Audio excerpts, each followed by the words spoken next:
이번에 이제 코로나 사태가 벌어지고 그러면서 이제 낮은 가격대에 이제 정말 동학개미 운동이라고 표현하는 많은 개인 투자자들이 이제 새로 투자를 시작하는 네네. 이제 이런 일들이 벌어졌잖아요. 네네. 그러면서 이제 부동산에서 이 금융자산 쪽으로 부의 이동이 이루어지는 거 아니냐. 네네. 그러면서 이게 한국 경제에도 긍정적인 어떤 신호가 된다. 뭐 이런 얘기도 있었는데 네네. 이제 그 개미 투자자들이 이제 많이 벌었단 말이에요. 그럼 지금 이제 이익 실현하고 떠나는 거냐, 아니면 더 있을 거냐, 이거에 따라서 그 앞으로가 또 달라지는 거니까. 근데 어떤 분들은 이미 동학개미 운동은 과거처럼 이미 실패로 끝날 것이다. 뭐 이렇게 단언하시는 분들도 있고요. 어떻게 보시나요? 지금은 어쨌든 성공한 거죠. 어쨌든 현재 지금 시점에서. 현재 시점은 성공한 거죠. 성공을 했는데 이제 늦게 들어온 동학개미라고 해야 되나? 늦게 들어온 개미들은 지금 예를 들면 최근에 뭐 내가 봐서는 상장 이슈 때문에 많이 들어온 개미들도 많이 있어요. 그런 개미들은 또 좀 많이 지금 같은 경우에는 손해를 보고 있을 수도 있겠죠. 최근에 들어온 공모주 펀드 때문에. 그렇죠. 요번에 그 공모주 때문에. 뭐죠? 그 빅히트? 응? 빅히트? 예. 빅히트 뭐 고점 상한가에서 산 사람들은 다 물렸을 거 아니에요. 몇십 프로씩. 네네. 근데 그러한 투자를 하는 것 자체가 어떻습니까? 그런 그 보통 그 막 상승하는 뭐 불타기 뭐 이런 네네. 식으로도 네네. 표현을 하던데 올라가는 거에 그 올라타고 하는 그러한 투자 습관, 이게 개인 투자자들에게 적합한 투자인가요? 그래서 저도 사실은 이제 초보 때 주식 투자할 때 똑같이 불타기를 많이 해봤어요. 아, 그래서 그래요? 뭐 상한가 따라잡기도 해보고, 뭐도 이렇게 특히 이게 심리라는 게, 투자라는 게 보면 이 양봉이 나오면은 막 사고 싶은 거 치는 게 저도 그 경험을 많이 했어요. 뭐 지금도 사실은 그렇게 하고 싶을 때가 많아요. 그전에 가만히 있다가 딱 양봉이 나오면 딱 살려고 하는데, 그래 그때 딱 사고 나면 이렇게 오히려 뭐 꼬치가 나온다든지 오히려 음봉이 나온다든지 뭐 이렇게 떨어지는 경우가 많더라고요. 근데 내가 예전에 신기하게도 예를 들면 상한가를 잡다든지 따라잡았어요. 근데 내가 샀어요. 오늘은 운 좋게 상한가를 따라잡았는데 보통 상한가를 찍으면 여러 번 치고 이러잖아요. 따라잡았는데 이상하게 내가 잡으면 안 가는 거예요. 다음날에 하락하는 거예요. 이틀 동안 예를 들면. 그러고 또 내가 신용으로 샀어요. 예를 들면 미소라고 하죠. 옛날에 1,000만 원 있으면은 1,000만 원 있으면 막 5,000만 원씩 이렇게 살 수가 있었어요. 샀을 때 지금 얼마 되는지 모르겠는데 하여튼 그 당시에는 하여튼 5,000만 원씩 살 수 있어요. 그러면 사고 나면 그래도 살이 떨릴 거 아니에요. 5,000만 원씩 샀으니까. 그리고 또 기다리고 있으면은 신기하게도 그날 다음날부터 또 빠져요. 그래서 내가 이틀째 억지로 팔아야 되는 시점에 항상 빠지더라는 거죠. 그래서 내가 이 세력들이 이거 다 알고 있나? 내가 산 걸 어떻게 알았지? 보통 그런 얘기 많았죠. 세력은 다 안다. 다 안다. 이랬는데 이게 보니까 예를 들면 진짜로 내가 세력이면은 개인들이 샀잖아요. 그럼 이게 샀을 때 이틀 동안 조정을 줘야 되는 거예요. 그럼 조정을 주면은 신용으로 사는 사람들이 반대금이 나오는 것들을 그냥 더 싸게 살 수가 있잖아요. 그래서 이제 그것들을 항상 그래서 한 2, 3일, 이틀 이상은 조정을 주더라니까요. 보통은. 그래서 오히려 이제 불타기보다는 좀 이렇게 눌림목이나 이렇게 조정 줄 때 사는 게 오히려 좋지 않나. 제가 이때 경험상 그렇더라고요. 그래서 너무 이렇게 쫓아가서 매매했을 때 항상 낭패를 보는 경우가 많고. 근데 이러한 어떤 투자법은 근본적으로 단타를 생각하고 하는 투자 아닌가요? 그렇다고 봐야 되겠죠. 단타로. 근데 개인이 단타로 돈을 벌 수 있나요? 주식시장에서? 뭐 제 주변에 단타로 거의 매일매일 버는 사람들이 많이 있어요. 제 직원 중에도 이제 제 직원으로 있다가 지금은 이제 하던데 단타로 매일매일 버는 직원이 있어요. 매일매일. 뭐 한 몇십만 원에서 몇백만 원 버는 직원이 있는데, 근데 대신에 이제 그런 분들은 자기만의 이제 원칙을 빨리 만드는 거죠. 그래서 대신에 이제 장단점이 있어요. 거의 사실은 집중을 많이 해야 되고, 또 어떻게 보면은 거의 근데 제가 봤을 때는 거의 프로게이머 수준이라고 봐야 돼요. 그래서 프로죠, 그 사람들은. 프로라고 봐야 돼요. 그래서 이걸 이제 어떠한 패턴에서 어떻게 진입을 하고 어떠한 패턴에서 팔고 나오는, 그리고 이거 확률 게임이기 때문에 승률을 많이 높이는 그 전략을 자기만의 기준을 가지고 있는 거죠. 어떨 때는 손절하고 어떨 때는 기준들이 확실하게 정해지지 않으면은 어려운 거죠. 그런데 그걸 기준이 정해지기 전까지 그 사람들이 얼마나 실패를 거듭해서 그걸 만들었겠어요. 그렇죠. 네. 뭐 이제 거기에서 장단점은 이제 큰 돈으로는 그렇게 하기가 어렵다는 거. 소액으로. 왜냐하면 뭐 10억 단위로 몇십억 단위로 사고 팔고는 어렵죠. 이게 왜냐하면 노스컷을 항상 해야 되는데 그게 쉽지 않으니까 뭐 몇억 단위는 가능할 수 있어요. 몇억 단위를 해서 순식간에 빠져나올 수는 있지만은 몇십억 이렇게 투자를 해서 그래서 이제 어느 정도 단계까지는 많이 벌던데 제 주변에도 뭐 몇십억, 30억, 뭐 50억 뭐 이 정도는 많이 봤어요. 많이 봤는데 거의 이상은 잘 못 봤어요. 100억 넘어가는 데이 트레이더를 잘 못 봤습니다. 그러니까 이제 그런 분들은 프로고 그 과정 그렇게 되기까지 많은 어떤 시행착오를 겪으면서 많은 시간을 사용한 분들인데 이제 주식시장에 들어온 분들이 그런 분들하고 경쟁을 해서 돈을 벌겠다. 이건 잘못된 네, 거죠. 말도 안 되는 거죠. 사실은 진짜 그렇게 하려면 내가 봐서도 최소한 1년 정도를 이렇게 매매 연습을 하고 뭐 내가 트레이더가 되고 싶다 그러면 1년 정도 매매 연습을 하고 데이터를 자기가 실패했던 데이터, 성공했던 데이터를 다 쌓아서 성공 확률이 높은 것들에 대한 데이터를 계속 접근하면 성공할 수 있다고 생각을 합니다. 네. 그러니까 어쨌건 지금 그런 실력이 되지 않는 분들은 그냥 가장 안전한 게 아까 말씀하셨듯이 가치가 있는 주를 사서 장기 투자하는 거. 그렇죠. 어떻게 보면 이게 사실 좀 게으른 전략인데 오히려 제 같은 경우에는 게으르게 큰 돈을 벌었는데 트레이더들은 정말 열심히 어떻게 뭐 이슈가 있는 것들을 찾아야 되고 또 종목이 거래량이 많은 거 뭐 누군가 들어오는 그다음에 뭐 거래 대금 많은 거 이런 것들을 다 찾아내서 또 뭐 차트라든지 이런 것들을 공부를 해서 거의 1분 1초가 중요하기 때문에 그걸 쳐다보고 있어야 되거든요. 밥도 밖에서 못 먹고 이렇게 해야 되거든요. 모니터 그래서 앞에서 먹고. 저도 같은 경우에도 이걸 잘할 자신이 있어요. 잘할 자신인데 나는 근데 이걸 붙어 있어서 이걸 못 하겠더라고요. 뭐 비즈니스도 많이 하고 이러다 보니까 이게 붙어서 이걸 접목시키기가 이게 성향적으로 안 맞더라고요.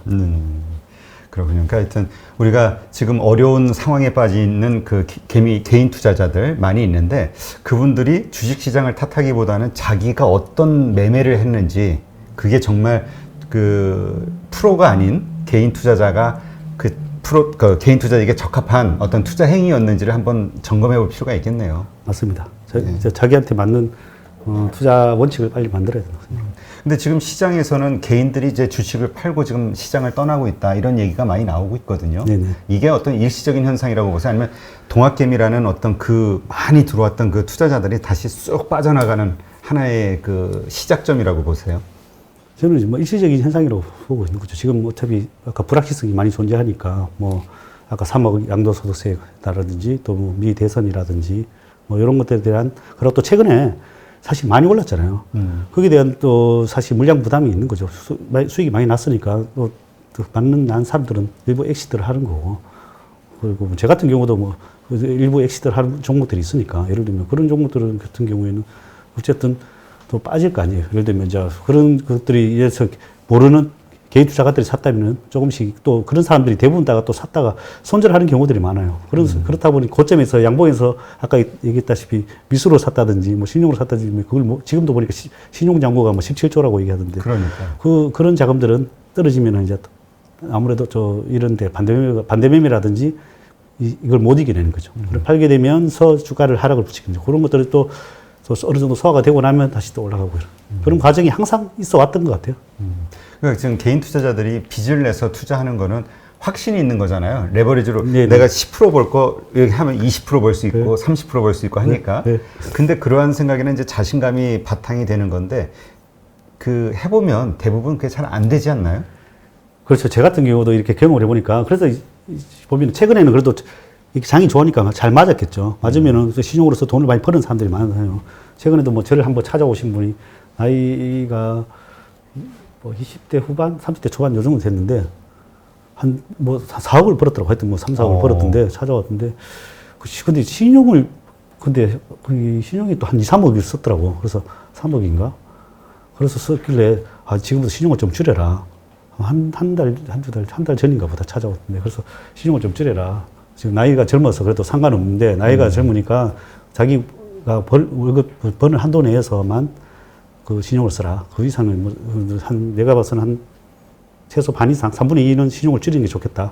그렇게 얘기를 한 적이 있는데 그렇게 이제 신용으로서 계속 돈을 벌었으니까 승승장구 할 거 아니에요. 네. 승승장구 하다가 한 방에 가요. 한 방에 가는 게 이제 승승장구 하다가 이제 신용을 이제 또 황치를 치렀을 때 이제 하락장이 올 때 그 질렀는 걸로 예를 들면 이제 아까 했듯이 4억 중에 3억이잖아요. 썼으면은 순식간에 그럼 사실은 1억 한 20, 30%만 빠져도 날아가는 수가 있는 거죠. 그렇겠네요. 그러니까 그 일치하는, 지키는 전략도 되게 필요하다라고 하는데 보통 그러니까 제가 그 IMF 이후에 이렇게 주식으로 돈을 번 분들을 많이 얘기는 들었는데 그 번 분들이 지금까지 계속 그 재산을 유지하고 있는 분들은 그렇게 많지 않다고 그렇습니다. 그러더라고요. 네네. 제가 그 주식 저도 올해 이렇게 올해는 뭐 한 20년 했는데요. 그래도 이렇게 제가 이렇게 선배분들도 이렇게 보면서 주식을 한번 하게 되면 평생을 하게 돼요. 한번 일단 발을 들이놓으면. 왜냐하면 이게 주식 많고 재밌는 게 없거든요. 또 우리 하게 되면 또 물론 투자하면서 수익이 나면 더 그렇겠지만은 그래도 맨날 안 되는 사람들도 또 안 해야 되는데 또 본전 생각이 나서 또 계속을 하고 그러다 보니까 한번 하게 되면 계속 하게 되더라고요. 근데 이렇게 끝까지 살아남는 사람이 잘 없더라고요. 그게 왜 그러냐면 첫 번째는 빚을 내서 해서 잘못되거나 리스크가 크니까. 리스크가 레버리지 때문에 실패를 하고 두 번째는 이제 자기가 공부를 하지 않고 남의 얘기 듣고 사서 실패하는 사례를 많이 봤습니다. 아, 그래서 자기가 회사를 모르는데 야, 너 회사에 이렇게 된다더라. 이렇게 듣고 된다더라 샀는데 그 회사 내용이 어떻게 돌아가는지 모르잖아요. 근데 사실은 이상한 회사들이 많았던 거죠. 그리고 또 뭐 그러면서 이렇게 실패하는 사례를 많이 봤습니다. 네. 우리 보통 세력이라는 말을 지금도 많이 쓰잖아요. 네네. 근데 과거에 우리가 세력이라는 말은 사실 거기에 포함된 뜻에는 그 작전 세력, 그러니까 네네. 작전주라는 의미가 있는 거잖아요. 네네. 근데 지금도 그러한 것들이 가능한가요? 이미 법이 냉정해지고 뭐 아주 그 촘촘해져서 더 이상 예전처럼 주가 조작할 수 있는 그런 작전 짜는 건 쉽지 않다. 이런 얘기가 좀 많은데 아직도 그런 게 있다고 보시나요? 네, 저는 있다고 봅니다. 아, 그래요? 아직도 있다고 보는데 그전에는 이제 이게 하던 사람들은 많이 잡혀갔다가 나온 사람들이 많죠. 네. 선수들이. 근데 이제 내가 옛날에 얘기 듣기로는 뭐 옛날에는 진짜 이렇게 방에 있으면은 못 나가게 하고 뭐 이렇게 도끼나 칼 꽂아놓고 꽂아놓고 아무도 못 나가게 하고 그랬다고 얘기하더라고요. 그치. 한 사람이 먼저 팔아버리면 망하니까. 네, 뭐 그렇게 했는데 지금은 이제 이게 IP가 같은 IP에서는 다 추적이 되니까 이제 더 교묘해져야 되는 거죠. 그래서 뭐 요즘 이제 그래서 뭐라고 해야 되지? 리딩방 이런 것들이나 이런 것들을 해서 여러 군데로 움직이고 있는 걸로 알고 있습니다. 이렇게 해서 뭐 다 리딩방이나 이런 걸로 해서 뭐 이제 어느 정도는 수익을 한두 번 수익 줬다가 또 이런 거 자기들이 팔아먹을 때 이렇게 이용하기도 하고 뭐 그런 걸로 알고 있습니다. 그렇군요. 아니, 왜냐면 많은 분들이 주식을 이렇게 살 때, 이거 괜찮대 라고 얘기할 때 그 근거가 전부 그런 얘기인 거야. 이거 지금 조금 있으면 뉴스 나올 거야. 네네. 뭐 네네. 지금 작전 나올 거야. 네네. 괜찮아. 지금 사야 돼. 네네. 이런 얘기를 많이 하잖아요. 네, 많이 하죠. 그 제가 이렇게 좋아하는 격언 중에 하나가 내 귀에 들어오는 정보는 다 악마의 속삭입니다. 아, 너만 알아. 이런 너만 알아 정보는 항상 그게 왜 그럴 때가 많냐면 사실은 내가 회사에서 좋은 정보는 어떻게 보면 진짜 대주주만 알고 있거든요. 그 대주주만 알고 있으면은 알고 있기 때문에 남한테는 얘기를 안 해줘요. 그리고 나서 그러면 자기가 자기 측근들이나 자기 차명이나 이런 것들로 먼저 채우지 누구한테 이제 시시를 한다고 좋은 소식이 있을 때는 그러면 이제 그게 그래서 되고 나면 이제 알려줄 수는 있겠죠. 그래서 그게 이제 물론 이렇게 돌아서 진짜 들어오는 경우는 있어요. 그러면 그게 돌아왔을 때 대주주 측근 타서 주가가 얼마나 올라가 있겠어요. 그렇죠. 그래서 이미 올랐을 때 내가 사는 경우들이 많은 거죠. 그래서 내기에 들어올 때는 내기에 들어왔을 때는 이미 늦은 거죠. 그래서 나는 이제 또 뭐 좋아하는 또 문구 중에 하나가 잡보장경에서 나오는 건데 무엇을 들었다고 쉽게 행동하지 말고 그 이치가 사실인지 깊이 생각하여 그것이 명확하다면 과감하게 행동해라. 그래서 자기가 첫째 들었을 때 이게 진짜인지 아닌지 철저하게 조사를 해야 돼요. 네, 그렇군요.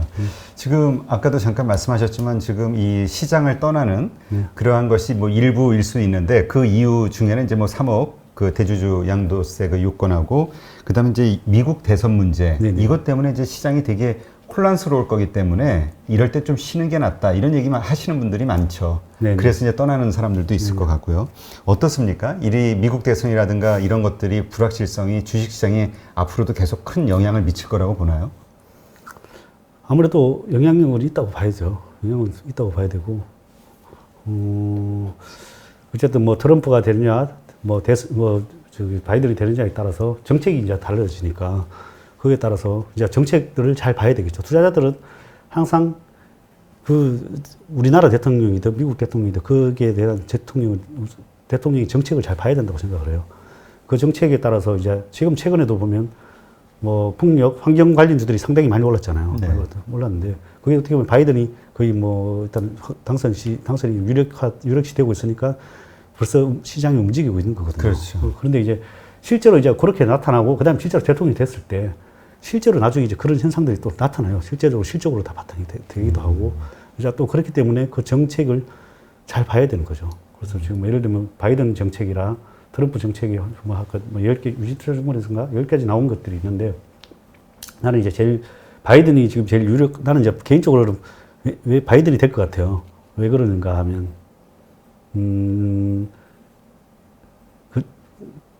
보면은 해리스 부통령 네, 흑인이잖아요. 근데 그때 이제 떨어진 이유 중에 하나가 옛날에 클린턴 부인이 떨어진 이유 중에 하나가 흑인들이 참여율이 그전에 이제 오바마 때 68%였던 게 60%대로 떨어졌단 말이에요. 근데 지금은 내가 봐서는 여기 해리스 부통령이 영입을 하고 대선 자금도 많이 유입이 되고 그다음에 이제 내가 봐서는 흑인들도 지지층들이 그러고 많이 확보되었다고 보거든요. 그래서 내가 봐서는 이번에는 트럼프가 쉽지 않을까 그렇게 생각하고 개인적으로는 그렇게 생각하고 있습니다. 네. 그러니까 이제 그런 상황이 됐을 때 이제 그러면 이제 바이든이 됐을 때 바이든이 정책을 이제 봐야 되겠죠.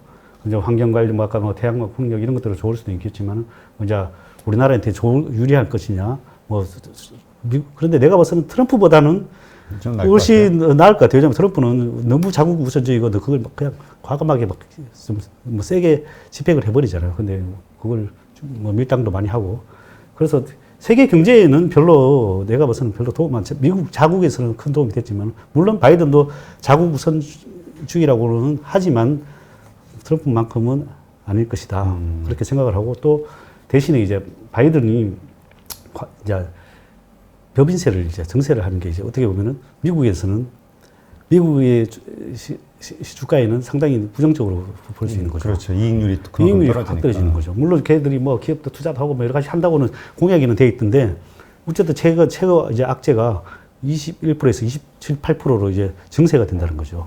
그러면은 기업 이익률이 그 7, 8%면 엄청 6, 7%면 엄청 큰 거거든요. 사실 그것 때문에 여지껏 미국 기업이 이익이 더 많이 나는 것도 사실 있거든요. 그래서 그 법인세를 인상하는 거는 미국 주식한테는 나는 악재다 이렇게 생각합니다. 근데 지금 이제 바이든 그 테마주 말씀을 하셨는데 지금 이미 국내 테마주 많이 올랐잖아요. 많이 올랐습니다. 그 신재생 에너지 쪽. 예, 많이 올랐어요. 근데 그렇게 얘기하시는 분도 있거든요. 바이든이 대통령이 당선되는 게 확정되는 순간 매도가 시작이 될 것이다. 그러니까 뉴스에 맞습니다. 확인 팔아라 뭐 이런 얘기가 있잖아요. 뉴스에 오히려 뭐 그 전에부터 매도를 해야 되겠죠. 저는 그렇게 생각합니다. 그 전부터 일단은 해야 되고 그때도 만약에 그때 이제 이슈가 돼서 또 올라간다면은 그건 마지막 매도 찬스가 아닐까. 그리고 그 후에 좀 시간이 지나서 그다가 실적으로 나올 쯤에 다시 이제 그 실적으로 아니 그것들이 아까 얘기했처럼 조정이 한참 나오고 나서 그다음에 그 후에 다시 뭐 눈여겨 봐야 되지 않을까. 그런 쯤으로 이제 생각을 하시는 거군요. 네, 저는 항상 저는 항상 좀 투자를 좀 이렇게 미리 사두는 걸 좋아하지 이렇게 이슈가 있을 때 사는 걸 별로 안 좋아합니다. 알겠습니다. 네. 근데 이슈가 아무런 어떤 움직임 없을 때 살 때는 자기 확신이 필요하잖아요. 용기가. 네네. 왜 남들이 다 좋다고 해줘야 이게 뭔가 힘이 생기는데 네네. 남들은 다 별로라고 하니까 안 사는 거 아니에요. 네네. 그럴 때 먼저 살 때 두렵진 않나요?